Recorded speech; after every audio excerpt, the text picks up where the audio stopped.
হাসপাতালে বড় সাহেবের অপারেশন চলছে। কুসুম একাই ঝুঁকিপূর্ণ বন্ডে সই করে, আর মন্দিরে ইন্দ্রাণী দেবী জ্বলন্ত কর্পূর হাতে নিয়ে অগ্নি পরীক্ষা দিতে নামেন। ধারাবাহিকের শুরুতে হাসপাতালে রাজশেখর গাঙ্গুলি ওরফে বড় সাহেবের অপারেশন থিয়েটারের ভিতরে চলছে লড়াই। কুসুম, যে গাঙ্গুলি বাড়ির বড় বউ, একাই একটা খুব ঝুঁকিপূর্ণ বন্ডে সই করে অপারেশন শুরু করার সিদ্ধান্ত নেয়। সে ঠাকুরের কাছে চোখের জল ফেলে বড় সাহেবের জীবনের জন্য প্রার্থনা করতে থাকে। সেখানে ছোট ম্যাডাম মীনাক্ষী কুসুমকে তীব্র ভাষায় অপমান করতে শুরু করে। মীনাক্ষী বলে, মাত্র 2% বাঁচার সম্ভাবনা থাকা সত্ত্বেও কুসুম কেন এই বন্ডে সই করল।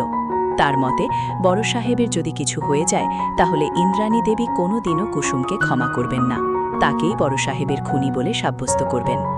কিন্তু কুসুম একটুও ভয় না পেয়ে স্পষ্ট ভাষায় জানিয়ে দেয় সে শুধু এই বাড়ির কাজের মেয়ে নয়, সে গাঙ্গুলি বাড়ির বড় বউ, আর সেই অধিকার থেকেই সে এই বড় সিদ্ধান্ত নিতে পেরেছে।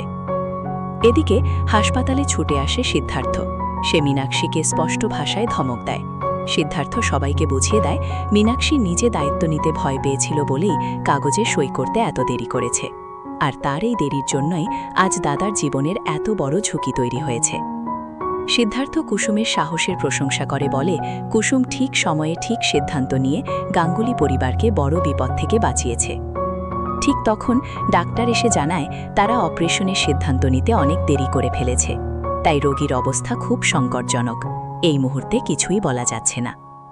অন্যদিকে অনুশ্রী রাস্তায় খালি পায়ে হেঁটে তার শাশুড়ির জন্য ব্রত পালন করছিল। সে বাড়ি বাড়ি গিয়ে ভিক্ষা জোগাড় করছিল। হঠাৎ রাস্তার ধারের একটা টিভিতে ব্রেকিং নিউজ চলে আসে। খবরে বলা হচ্ছে রাজশেখর গাঙ্গুলি আর বেঁচে নেই, হার্ট অ্যাটাকে হাসপাতালেই তার মৃত্যু হয়েছে।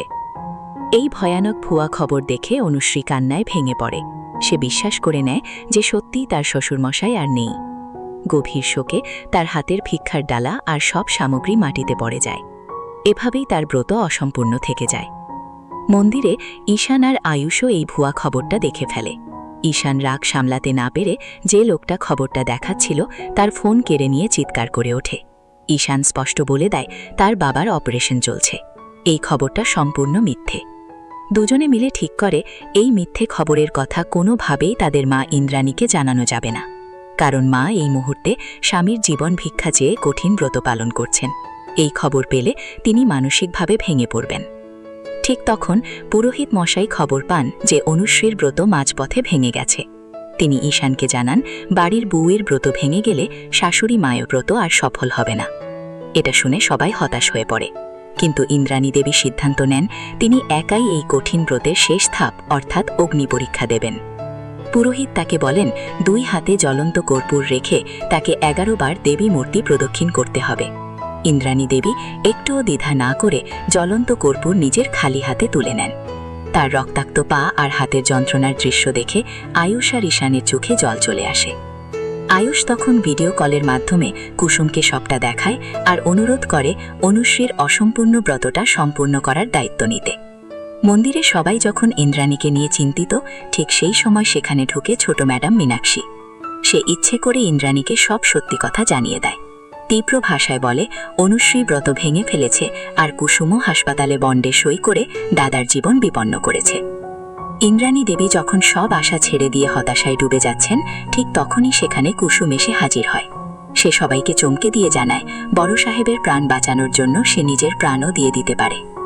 পুরোহিত মশাই কুসুমের অগাধ ভক্তি দেখে মুগ্ধ হন।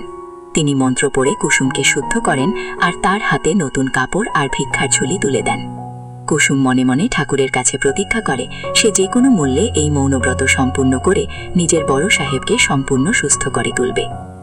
আজকের পর্ব আপনাদের কেমন লাগলো অবশ্যই কমেন্ট করে জানাবেন। আর এমনই নতুন নতুন ধারাবাহিকের আপডেট সবার আগে পেতে চ্যানেলটি সাবস্ক্রাইব করে আমাদের সঙ্গেই থাকুন।